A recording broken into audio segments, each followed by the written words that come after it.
नमो जयाणं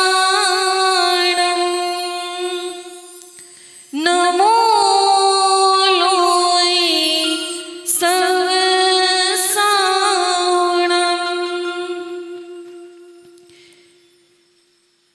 शब्दों में संभव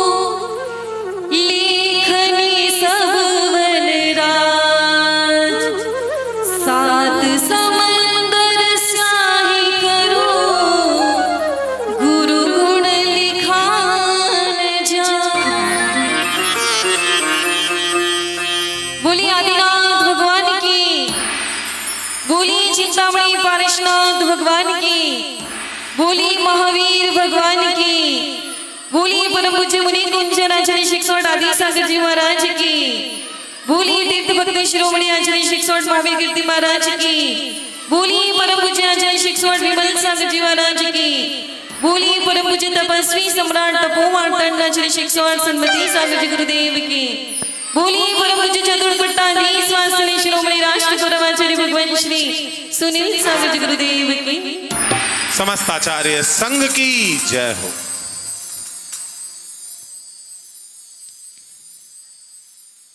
जैन धर्म में बहुत सारे पर्व होते हैं और आज कौन सा पर्व है?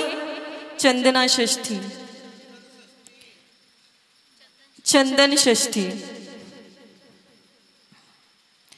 एक बार कुछ बालिकाएं संध्या काली मेरे पास आई। उन्होंने कहा कि माताजी, स्त्रियों को इतना अछूत क्यों माना जाता है? तो मैंने कहा क्यों? उसने कहा कि घर पे माता पिता ऐसा बोलते हैं कि तुम इसको टच मत करो, किचन में प्रवेश मत करो, घूमने के लिए मत जाओ, हमारी आजादी पर पाबंदी लगा दी जाती है, ऐसा क्यों करते हमारे साथ? तो मैंने कहा ठीक करते हैं माता पिता, उसमें क्या है? तो क्यों माता जी, इसमें क्या? ये तो प्राकृतिक चीज है, ये तो शरीर के प्रोसेस है, ये शरीर के शारीरिक धर्म गुण है, इसमें क्या, इतना क्यों उसको अछूत ऐसा माना जाता है? तो मूलाचार ग्रंथ में तो यहां तक कहा है कि जिसने आरिका पद धारण कर लिया है, सब संसार की मोह माया को छोड़ दिया है, संयम के पद को धारण कर लिया, उसे संसार से कोई लेना देना नहीं है। उन आरिकाओं के लिए भी मूलाचार ग्रंथ में कहा है कि जब वह ऋतुवती होती है तो 3 दिन तक उनको उपवास करना चाहिए। यदि उतनी शक्ति नहीं है तो फिर क्या करना चाहिए? पानी लेकर के उपवास करना चाहिए। फिर इतनी भी शक्ति नहीं है तो क्या करना चाहिए? 3 दिन नीरस करना चाहिए। और कैसे?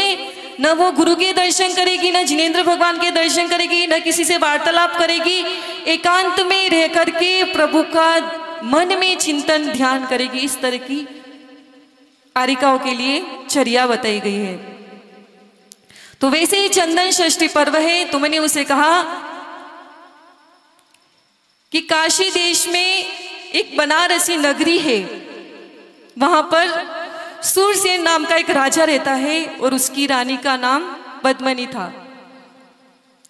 उसी नगर में एक दिन मुनिराज का आगमन होता है, तो राजा रानी भी बड़ी भक्ति भावना से उनसे दर्शन करने के लिए जाते हैं। उनके दर्शन करते हैं, उनके मुख से धर्मोपदेश सुनते हैं और इसके बाद राजा नम्रता पूर्वक हाथ जोड़ करके मुनिराज से प्रश्न करते हैं कि हे मुनिराज, क्या कारण है कि मुझे अपनी रानी के प्रति इतना स्नेह भाव है? तो मुनिराज ऋषिराज कहते हैं कि इसी उज्जैन नगरी में राजा वीरसेन रहते हैं, उनकी रानी का नाम वीरमती है और उसी नगर में एक सेठ रहते हैं जिनका नाम है जिंददत्त और उसकी रानी का नाम है जयावती सेठानी और उसी रानी के एक ईश्वरचंद पुत्र है और उसकी रानी का नाम है चंदना। तो जयावती रानी और जिनदत्त सेठ सब कुछ छोड़ करके दीक्षा ले लेते हैं और ईश्वर चंद को अपना पद सौंप दे देते हैं। उसी नगर में एक बार एक मासोपवासी मुनिराज का आगमन होता है। तो ईश्वर चंद कहते हैं कि बड़े सौभाग्य की बात है कि आज कई दिनों के बाद एक मासोपवासी मुनिराज का इस नगर में आगमन हुआ है, तो अवश्य अपन चौका लगाएंगे, बड़ी भक्ति पूर्वक मुनिराज को आहार दान देंगे। तो चंदना कहती है कि स्वामी मैं आहार नहीं दे सकती हूँ, मैं ऋतुवती हूँ, मेरी अवस्था अशुद्धि की है। तो कहते हैं कि बोले एक मासोपवासी मुनिराज है, इतना बड़ा सौभाग्य है, किसी को क्या पता चलेगा, तुम गुपचुप रह के आहार दे दो, किसी को मालूम थोड़ी पड़ता है। फिर चंदना ने उनकी आज्ञा मान करके, परिणाम बहुत विशुद्ध थे लेकिन अवस्था कौन सी थी, अशुद्ध की अवस्था थी। उन्होंने मुनिराज को आहार दान दिया और मुनिराज कहते कि आहार के समय अवधि ज्ञान नहीं लगाते हैं। मुनिराज आहार करके चले गए, लेकिन कितने भी विशुद्ध परिणाम से उसने आहार दिया, लेकिन चल कपट थी, मन में पाप था, अशुद्ध की अवस्था थी, उस समय आहार दान दिया था। वही गुप्त काम कर्म का जब उदय आया तो 3 दिन के बाद ईश्वरचंद और उसकी रानी चंदना को कोढ़ हो गया। अब बड़े परेशान होने लगे, को उनके पास आना नहीं चाहता था, बहुत दुखी रहते थे, अब क्या करें। और उसी समय एक नगर में अवधि ज्ञानी मुनिराज आते हैं। दोनों बड़े दुखी होकर के, बड़ी एक बार तो खुशी होती कि मन में मुनिराज आए तो अवश्य उनको जाकर के पूछेंगे कि क्या ऐसा कौन सा कर्म का उदय है कि आज हमारी ऐसी स्थिति हो गई है, कुष्ठ रोग हमें बड़े कष्ट दे रहा, बड़े पीड़ा महसूस हो रही है। जाते हैं दोनों मुनिराज के पास और पूछते हैं कि हे मुनिराज, ऐसा हमारे कौन से पाप कर्म का उदय आया है कि जो हमें कुष्ठ रोग हो गया है। तो मुनिराज कहते हैं कि तुमने उस दिन जब तुम्हारे नगर में मुनिराज का आहार, मासोपवासी मुनिराज थे तुम्हारे नगर में आए थे और तुमने गुप्त छुप होकर के अशुद्धि की अवस्था में आहार दिया था और तुमने रानी को आज्ञा दी कि तुमको आहार देना पड़ेगा। तुम्हारे भाव बहुत शुद्ध थे, तुमने बहुत भक्ति पूर्वक आहार दिया था, मासोपवासी मुनिराज थे, लेकिन तुम्हारे मन में छल कपट था, मायाचारी था, इसलिए वो पाप कर्म का उदय आया है तो तुम्हारे कुष्ठ रोग हो गया। आप लोग भी कभी ऐसी मायाचारी, छोटी मोटी भी अगर हम मायाचारी आहार दान में करते हैं, पड़गान के समय करते हैं, मान लो छू गए लेकिन फिर भी बोलेंगे मन शुद्धि, वचन शुद्धि, काय शुद्धि, तो कैसे शुद्धि रहेगी। तो मुनिराज ने कहा कि आप तुम लोग चंदन षष्ठी व्रत करो। भाद्रपद शुक्ल षष्ठी के दिन यह व्रत किया जाता है, पूरे दिन उपवास किया जाता है, 4 प्रकार के अन्न का त्याग किया जाता है, प्रातः काले उठ करके भगवान जिनेंद्र की पूजा की जाती है, बड़ी भक्ति भावना से सामायिक की जाती है।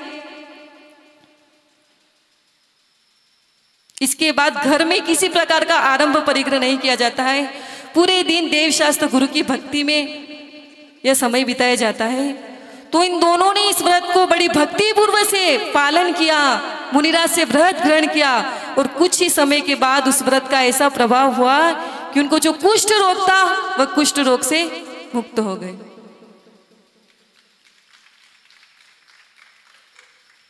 तो आज भी ऐसी अवस्था होती है, कुछ समय ऐसा होता है कि अशुद्धि की अवस्था हो जाती है, तो इस पापों का प्रायश्चित कैसे किया जाए, तो उसके लिए चंदन षष्ठी व्रत होता है। तो देखो उस व्रत के प्रभाव से वो राजा रानी स्वर्ग में गए और वही व्रत उनके वैराग्य का कारण बना और उसी व्रत से एक दिन उन्होंने मुक्ति पद को प्राप्त किया।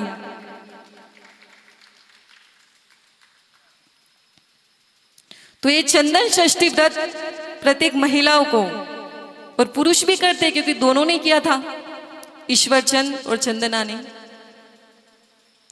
तो महिला को तो विशेष कर करना ही चाहिए, क्योंकि जानबूझ के इसमें कोई पाप नहीं किया जाता है। कभी अशुद्ध अवस्था हो जाती है तो उस गिल्टी फील होती है, पश्चाताप होता है, तो क्या किया जाए, तो उसके लिए कथा आती है कि जिसने इस व्रत के प्रभाव से मुक्ति पद प्राप्त कर दिया, तो क्या हम भी अगर वो व्रत ग्रहण करेंगे तो क्या हमारे पापों का प्रायश्चित नहीं होगा? अवश्य होगा। तो ऐसी महान कथा है।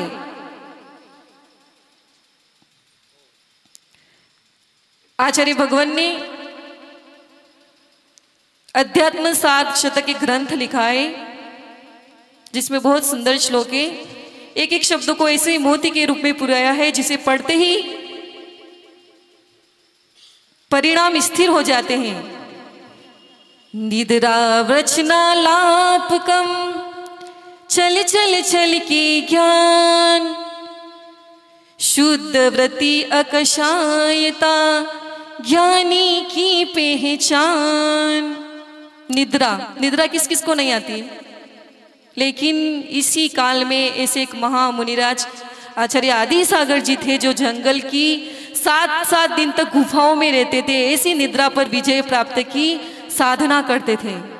तपस्वी सम्राट सिर्फ रात को 12 बजे सोते थे, सिर्फ 4 घंटे सोते थे, पूरी रात तत्वों का चिंतन करते थे। और तो मैं एग्जाम्पल क्या दूं आपके सामने, आचार्य भगवान विराजमान है, जो रात को 10 बजे सो जाते और सुबह प्रातःकाली 2 बजे उठ करके तत्वों का चिंतन करते हैं। व्रचना लाभ कलम, कहते हैं ना कि खाए बिना रह सकता हूं, लेकिन बोले बिना नहीं रह जाता है। जैसे किसी ने कुछ कह दिया तो एक बार भोजन नहीं मिलेगा तो चलेगा, लेकिन जब तक उसको मैं 2 गाली नहीं दूंगा तब तक मेरे को शांति नहीं मिलेगी। तो आचार्य भगवान ने आपने देखा हमेशा मौन रहता उनका। अष्टमी चतुर्दशी दिन सिर्फ क्लास लगती है, प्रतिक्रमण होता है और प्रवचन होता है उस समय, और कोई जीव विशेष दुखी हो गए, उनको संयम के मार्ग पे बढ़ाना है, उनके जीवन के दुखों का निवारण करना है, तब आचार्य भगवान बोलते हैं। बाकी हर समय मौन रहते हैं। और जो मौन रह करके जो साधना करते हैं, उनका प्रभाव ऐसा पड़ता है कि जब कोई दुखी व्यक्ति आता है, उनको आशीर्वाद देते हैं, तो सारे दुख उनके दूर हो जाते हैं।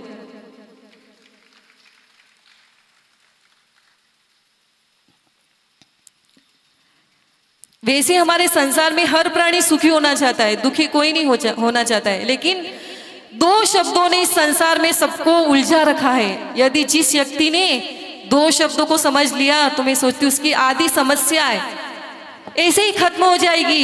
एक शब्द है अहम और दूसरा शब्द है वयम। संस्कृत में बहम, उर्दू में नहीं, वो संस्कृत का वयम मतलब हम सब। अच्छा, संस्कृत में 2 शब्द होते, एक अहम मतलब मैं अकेला, और वयम यानी हम सब। मतलब आप इतना ही समझ लोगे, एक वचन और बहुवचन। ये सिर्फ वचन तक नहीं है, भावों तक पहुंचने की बात है। जो व्यक्ति सोचता है अहम पुस्तकम पठामि, अहम देवालय गच्छामि, मैं पढ़ता हूं, मैं लिखता हूं, मैं गृहस्थी चलाता हूं, मैं सब कुछ करता हूं, तो क्या होता है? अहम। मैं श्रेष्ठ हूं, ये स्वाभिमान है, लेकिन मैं ही सर्वश्रेष्ठ हूं, ये क्या है? अहंकार है। जो व्यक्ति कहता कि मैं हूं, वो क्या होता है? अकेला रह जाता है। आपने देखा होगा कोई राजनेता होता है, तब भी उसकी जीत कब होती है? जब वो सारी प्रजा को एक साथ में लेकर के चलता है, सबकी सुनता है, सबकी दुख दरिद्र को निवारण करता है, तब उसकी जाकर के जीत होती है। वैसे ही परिवार चलता है, वैसे ही संघ चलता है। आप देखो आचार्य भगवान, इतने सारे साधु संत हैं, युवावस्था के भी है, वृद्धावस्था के भी है, सबको कैसे टैकल करना? आप घर में 6 सदस्य हो, 5 सदस्य हो, 12 सदस्य हो, उसको सबको टैकल करना मुश्किल हो जाता है। सबके परिणामों को कैसे संभाले, सबको संतुष्ट कैसे रखे? एक बच्चे को संतुष्ट रखते तो दूसरा नाराज होता है, दूसरे को खुश रखे तो तीसरा नाराज होता है। लेकिन ये आचार्य भगवान की स्वाध्याय साधना, उनकी मौन वृत्ति, अकशायता और शुद्धोपयोग का प्रभाव है कि एक दृष्टि पड़ते ही उनके जीवन में जितनी भी आकुलता होती है, सब कुछ होती है, वो सब कुछ नष्ट हो जाता है। तो जो क्या होता है? भयम। हम सब मिलकर के काम करेंगे, हम सब एक है। जब सब मिलकर के काम करते हैं तो सबको शांति मिलती है, संतोष मिलती है, संतोष मिलता है और सब सुखी रहते हैं। और जब एक अकेलेपन के करते हैं तो वो अकेला रह जाता है और कुछ भी काम सही ढंग से नहीं होता है। तो आचार्य भगवान यही शिक्षा देते हैं कि सब मिल करके रहो, एकजुट कर रहो। जब सब एक होंगे तो हर कार्य में सफलता प्राप्त कर सकते हैं, वहां विजय निश्चित है। आपको लगता है इतना बड़ा संघ कैसे एकजुट, एक धागे में मोतियों की तरह कैसे रहता है? जितना परिश्रम एक माँ को अपने बच्चे को संतुष्ट करने में नहीं करना पड़ता होगा, इतना परिश्रम आचार्य भगवान की कहो कि उनके गुरुदेव का आशीष को, उनकी साधना का प्रभाव को, कि जितनी भी कषायत होती है, परिणाम होते हैं, उनकी मुद्रा को देख करके वह सब नष्ट हो जाते हैं। आपका सौभाग्य है इस धरा का, किशनगढ़ की धरा का, कि आचार्य भगवान, मैंने तो वो चर्या देखी जब आचार्य भगवान पारसोला में विराजमान थे, कुछ भी नहीं बोलते थे, लेकिन फिर भी लोगों का कल्याण हो, लोग संयम के पथ पर बढ़े, उनके दुखों का निवारण हो, उनके गृहस्थ जीवन शांति से चले। इसलिए कुछ लोग आते हैं, अपनी परेशानी लेकर के आते हैं, तो उनके भी दुखों का निवारण करते हैं। किशनगढ़ का सौभाग्य है कि आचार्य भगवान यहाँ हर किसी के दुखों का निवारण करते हैं। आप लोग माइक पर बोलते हो नहीं और समस्या होती है, नहीं जो आते हैं वो भी देखो जब ये ऐसे काम करते तो साक्षात विमल सागर जी की छवि में अंकित हो जाती है कि उन्होंने अपने लिए जितना समय नहीं दिया उतना प्रजा के दुख कल्याण के लिए दिया। उनमें चारों छवियां झलकती हैं। जब वे ध्यान अवस्था में रहते हैं तो मुनि कुंजर आचार्य श्री आदि सागर जी महाराज जी लगते हैं। जब इनके ज्ञान को देखते हैं, जब इनकी अनेक भाषाओं के ज्ञान को देखते हैं, तो इनमें महावीर कीर्ति महाराज जी की छवि झलक जाती है। जब ये लोगों को दुखों का निवारण करते हैं तो इनमें आचार्य श्री विमल सागर जी महाराज की छवि दिखती है। और जब ये निरंतर स्वाध्याय करते हैं तब इनमें तपस्वी सम्राट आचार्य श्री सन्मति सागर जी की छवि। आज ऐसे आचार्य के दर्शन आपके सामने हैं जिनमें आदि सागर जी, महावीर कीर्ति जी, विमल सागर जी और सन्मति सागर जी, इन चारों की छवि आपको एक साथ अंकित हो जाती है। तो कहने का मतलब है तो महाराजों ने क्या बिगाड़ा है? सारे संतों की छवि इनमें होती है, लेकिन स्पेशल कहो तो पूर्वाचार्यों की छवि तो होती है। तो ये मैंने जो दो शब्द कहे थे, अहम और वयम, तो एक बार क्या होता है कि अब ये सब एक ही दिन में प्रवचन कर लोगे, अगली बार क्या बोलोगे? थोड़ा सा, एक बार कुएं ने समुद्र से कहा कि तुम सारी नदियों को अपने अंदर संग्रहित कर लेती हो, लेकिन मेरा ऐसा क्या कसूर है? तुम न मुझे अपने अंदर मिलाती हो, न मुझे अपनी तरफ देखती हो।